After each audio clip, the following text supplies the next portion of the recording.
Polite Enquiries, George Dobell, Jack the Widowmaker Chantry, Edgbaston, Jared Kimber.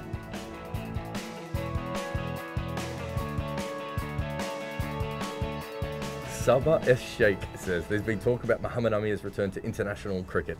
Do you think he deserves a second chance? Well, the question is really, does he deserve to have his penalty cut? Isn't it? That's the real question, because it's only going to be cut by a year, though, isn't it? No, he doesn't deserve to have it cut. Pakistan deserve better than to have Mohammad Amir playing for them. He was dragged kicking and screaming into confessing. He denied it all the way through until he had no cards left to play. I think it would be atrocious. I think it would be a huge step back for Pakistan, who have cleaned up brilliantly. Mohammad Amir, I don't even believe how old he is. He went to a young offenders institute. I bet he was older than the guards. I don't believe a word he says. You know that expression, trust someone as far as you could spit? I wouldn't trust Mohammad Amir as far as I could dribble. Pakistan are better than Mohammad Amir. I think you should come back. Why?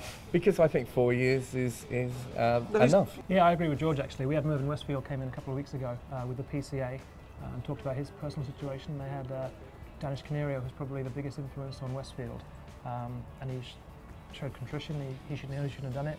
He was young at the time, and I think I can see a lot of parallels with Mohammad Amir and Mervyn. So bring them all back. Nithan Nambia says, Nambi, if you're an investor, would you invest in Sam Robson stocks? Well, George got into Sam Robson when he was an infant. Yeah, I like Sam Robson. I think you were there when he was conceived, weren't you? I do like Sam Robson. I think it's really interesting. I think it's really interesting that England are going for him, because I don't think Australia ever would have done, because I don't think he's an Australian type player. Wait a minute, he's not an Australian type player? Don't you always say he plays like Chris Rogers? No, I don't. Don't other people say that? Other people might. I don't care what other people say. Damn it. You know that. I thought it was you. So the Australian people in the Australian team, for example, have said to us, haven't they, that they think he lacks the weight of stroke to damage teams. I don't think that's how you necessarily damage teams. You damage teams by batting for a day and a half. Would you prefer to bowl to a batsman who can destroy you like Chris Gale, but might well nick off or give you a chance, or someone like Robson who will leave it for days and doesn't really want to give you a sniff? Good question. Probably I'd rather bowl at Robson, I think. I'd rather bowl at Robson, because the way I bowl, I back myself to eventually nick him off. And if he goes at sort of 1-2 and over in the meantime, then so be it. And eventually I get the wicket. That's why they call him the Widowmaker, because he bores people. What are you actually talking about? You say one guy who might nudge you around a corner for a day and a half compared to another guy who will just cut your head off and hit it out of the park. Maybe I chose my examples wrongly, but I'm sure there are a lot of girls in Worcester bars who will tell you right now that he will bore them to death. Michael Haller says, Hello. With an exhaustive schedule, boardroom politics and blinding media spotlight, why would anyone want to be England coach? Well, I think you get a lot of money, and if you're not that famous to begin with, it's a way of boosting your career, then you can get good IPL jobs afterwards. Well, no, I think that's part of the reason why quite a lot of people haven't applied, Gary Kirsten, for example. No, I think you make a really good point, and there's quite a lot for us to reflect on as the media, to be honest. I think sometimes we're hysterical and silly. English Nick says, Nico, would it be more fun for England to experiment without a coach for the summer?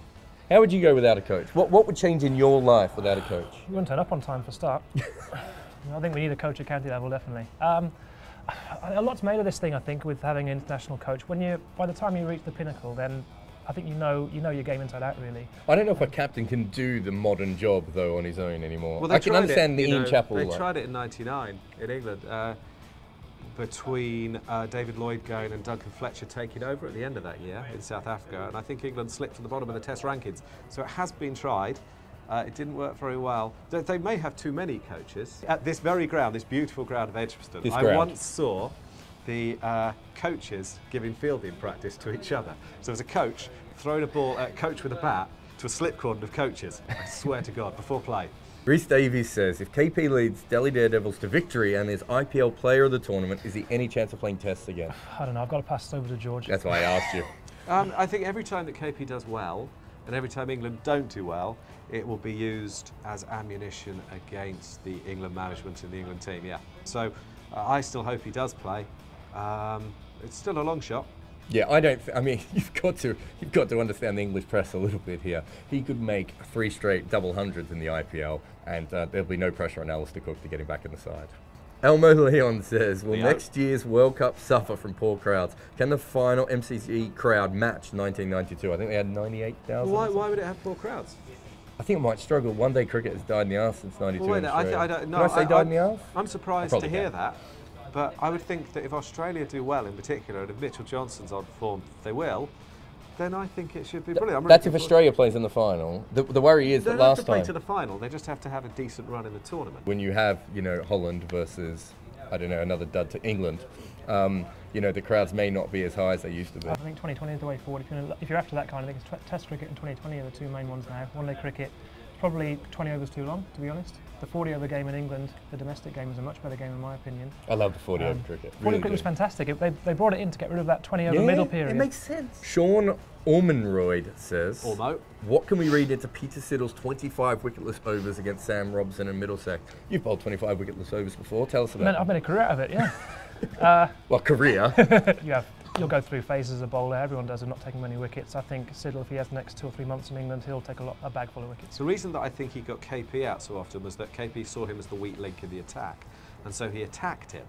But he's clearly a good bowler, but without Mitchell Johnson at the other end, anyone's going to look a little bit plainer, aren't they? The layman might see, but I don't know, that Siddle's got 3 wickets and Johnson's got 6, but actually bowling in partnerships, if Siddle bowls and goes at 1, 2 and over, and all of a sudden Johnson becomes more dangerous because you've got to attack him.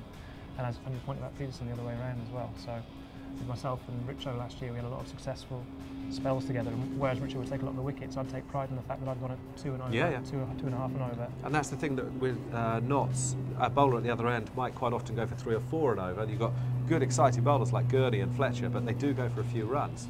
And so they can almost play Siddle out. I wouldn't read too much into it at all, to be honest. Siddle was told he had to find some extra pace from somewhere. How does a bowler go about finding some extra pace? It's fair to say, for those who haven't seen Jack bowl, he's not blessed with a lot of pace. Sometimes if you look at him on YouTube, that's not slow motion. I think bowling with a shuttlecock was one of your descriptions. Did I say that? That wasn't about you, was it? I think it was, yeah. How do you try and improve pace? It's very difficult. I think it's to do with fast twitch muscle fibres. You speak to the fitness coaches around the cricket and they'll talk about natural pace, and I think similar to sprinters, I think a lot of fast bowlers are born, not made. I wasn't born with a great deal of pace, but you can find ways, you know. Nicholas Charlotte says, should players be ending promising associate careers to chase unlikely England spots? What about you? Let's say that one day you decide you may not be able to play for England, and you had a cousin or a grandmother or something somewhere. I want a German grandmother, but Germany aren't too hot, are they? They've got a great kit though, have you seen it? Chantry makes Germany pledge. That'd be brilliant, wouldn't it?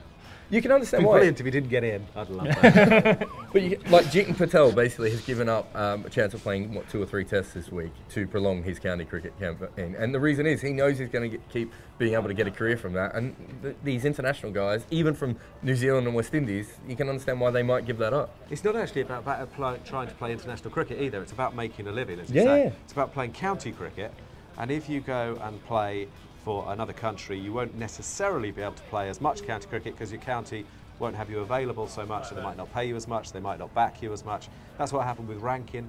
He had to retire from Ireland, otherwise he wouldn't have got a county deal. Hassan Chima says, Chimo, do you think Moeen Ali is ready to make an international test debut for England? I'll go to the expert here, George. Yes, yes, and I think he will. I think he'll play as England's spinner. Obviously he's not the complete finished article as a spinner, although he's reliable and good. He's a lovely batsman, utterly beautiful, and I think he'll play the first test, yeah. Come on. He's fantastic. He's one of the best batsmen I've seen play in county cricket. Bowling him in the nets every day, you see the class that he's got. He's one of the young best players around, I think. I'd play him in the first test as well. It'd be bad for Worcestershire, of course, but from a personal level for Mo, you've got to get him in there, I think.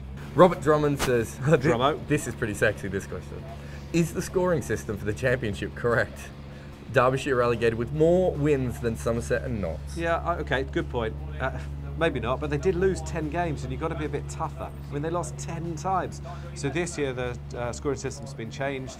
5 points for a draw instead of 2 or 3, wasn't it, last year? 3 last year. So there's more incentive to fight for a draw. I do agree with the fact they're making a couple more points available for the draw. They shouldn't try automatically to get result pitches in a lot of Division 2 games, especially sort of gamble on the toss at times, which isn't right, I don't think. When you were slagging off Derbyshire, I just looking around to make sure Chesney Hughes wasn't behind to come and belt. I'm not slagging them off. I think they've done really well, and they're an admirable club, and they've you said they should fight more. Wasn't he a former boxer? That's all I'm saying. Simon Hodgson says, if you took Ian Bell's batting and turned it into a woman, would you have sex with it? I don't like this question at all, and I'll tell you why I don't like it. Because I would have sex with his batting whether it was a woman or not.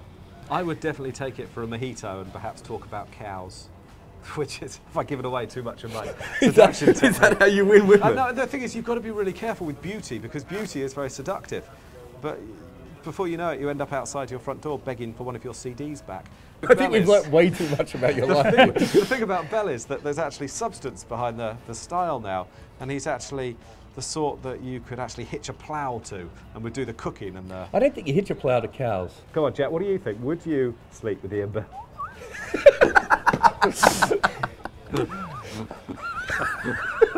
I think if we're talking about techniques, then Ian Bell's batting is way out of my league. This is my bowling. Does George Dobell model his voice after Mark Nicholas? Crackerjack. Yes, he does. Sam says, how did you rate Kate Middleton's cricket skills in Christchurch? Jack? I saw the still. Looked very good. I thought her technique was all wrong. I think Simon Hughes is going to do an analysis of it, and she's just going to end up in tears. Cricket Friend says, how many occasions of a first ball wicket has happened in the IPL? We could never ever answer that question. We're better at the woolly questions, which don't require any knowledge. Pietersen Kerat says, since the first test at the Gabba, been sending questions. None have been featured. When will I get a chance? Not never. Today. Jonathan Harris Bass says, why is Jack Chantry known as the Widowmaker? I'd like an answer for this question as well. We'll see you next week. Polite Enquiries. George Dobell, Jared Kimber, Kia Oval. Is Alistair Cook the worst English captain in the history of mankind?